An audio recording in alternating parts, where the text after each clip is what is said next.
Салом духтарам, каса хуш омадем ба канали мо. Ман як-ду чиз заказ кардагӣ будам через интернет-магазин Ай Россия. Хай закази ма дер омад, где-то 2 моҳ да омад. Ай сабабе ки заказ аввал хуҷанд мерафтай, баъд аюҷа душанбе мебиёяд. Пиривало маҳкаман гуфта ягон 2 ҳафта бори дар хуҷанд истод заказо. ҳозир ман мехоҳам ин заказа ҳамроҳи шумо кушом, ба шумо нишон диҳам.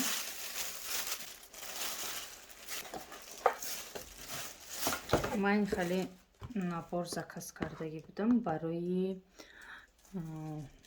ванна аксессуар.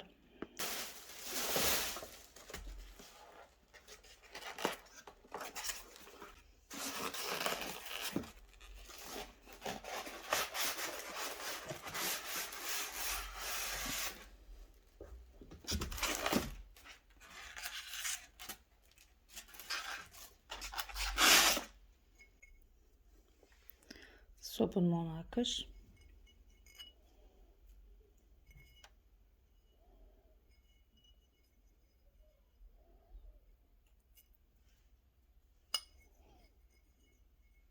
хушрок,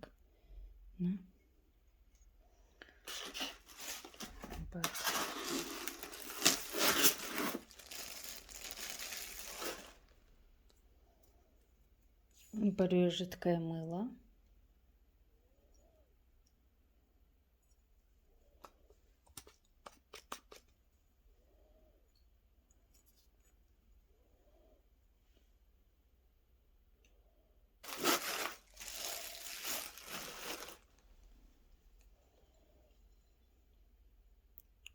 барои зубная щетка,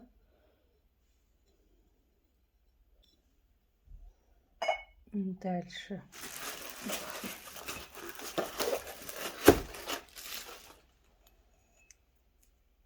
и знаешь, барои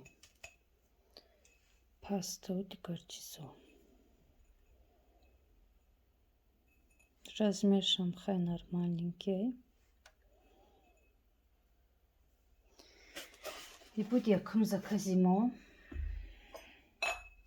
Хоб дуюм закази ман набор банок для хранения соль, сахар, перец 3 штуки. Хоб артикулаш 46 40 381. Хоб я мекушоям.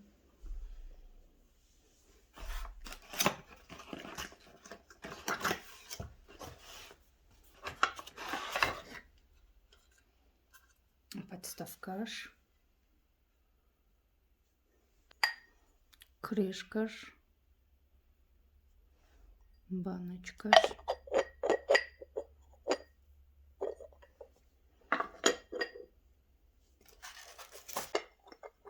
сахар, беру сахар,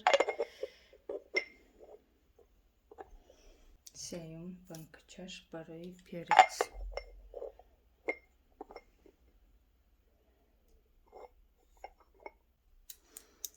се хушкучаи дигар дора.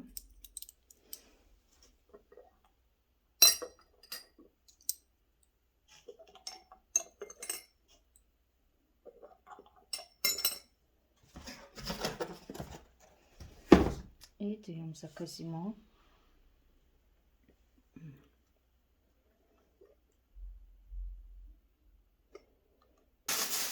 Оне контейнеро барои сипучих Икеяи.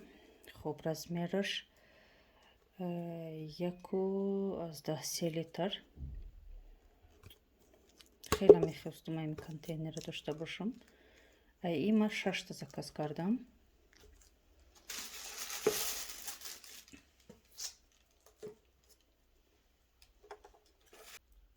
Шаштаи заказ кардам. Баъд хеле фильтр для раковины. Хеле заказ кардам.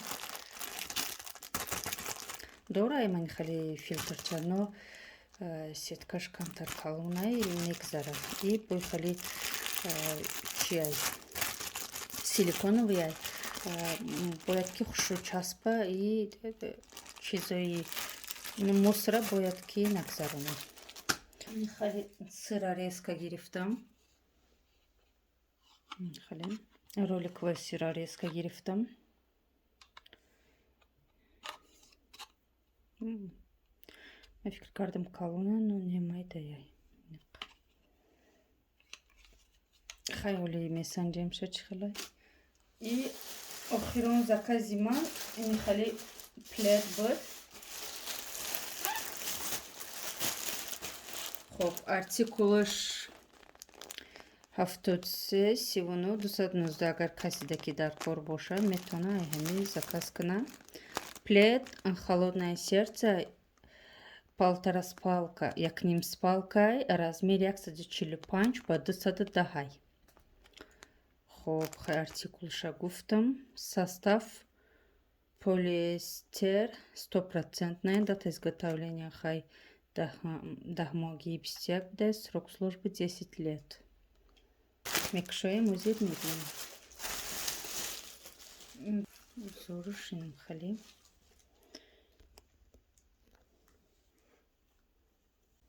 Нормальненький плетикой. Хай узоршим хел. Анна Эльза.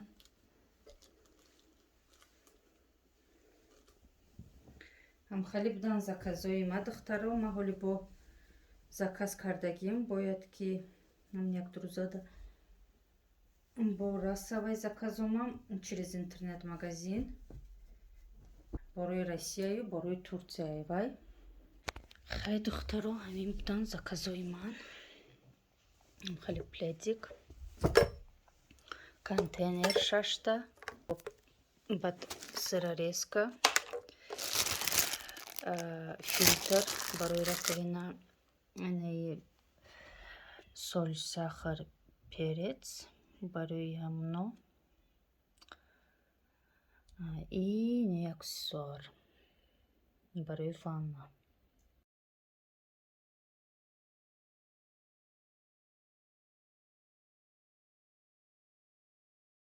Духтарои ман мехоҳам ки барои обед ҷигар бирён кунам. И тарзе ки ма ҳозир нишон медиҳам ҳатман тайёр карда бинен, беҳад ба маза мебиёяд. Неҷада мо пиёза бирён кардасем, иниқи ҷигарай шуштам, реза кардам мондам. ҷигара хонаи мудовқа намехӯранд, инами тарз кати ма пухтам, хай хела ба маза шид хӯрдем. Хоб, баъде ки пиёза камтар бирён кардем, набинед пиёз камтар сирх шид. Пиёза ки бирён кардем, баъд ҷигара ҳамроҳ мекунем и ваям бирён мекунем где-то 2-3 минут. 2-3 минут бори ҳамаша якҷоя бо бирён мекунем.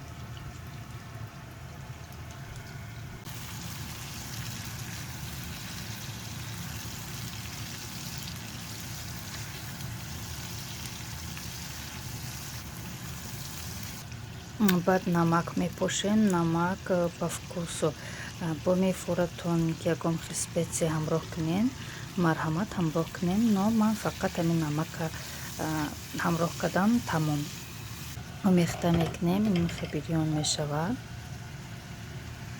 хушрӯ бирён кишид. Баъд ним стакан об ҳамроҳ мекунем. Набинен оби муқа бисёрам нестай. Пиёзу ҷигари мо амин 3-4 минут бирён шид, бисёр не. Баъд кришкаша мепӯшему, аловша паст мекунем, 1,5 соат ҳамин хел меҷӯша дар алови майда.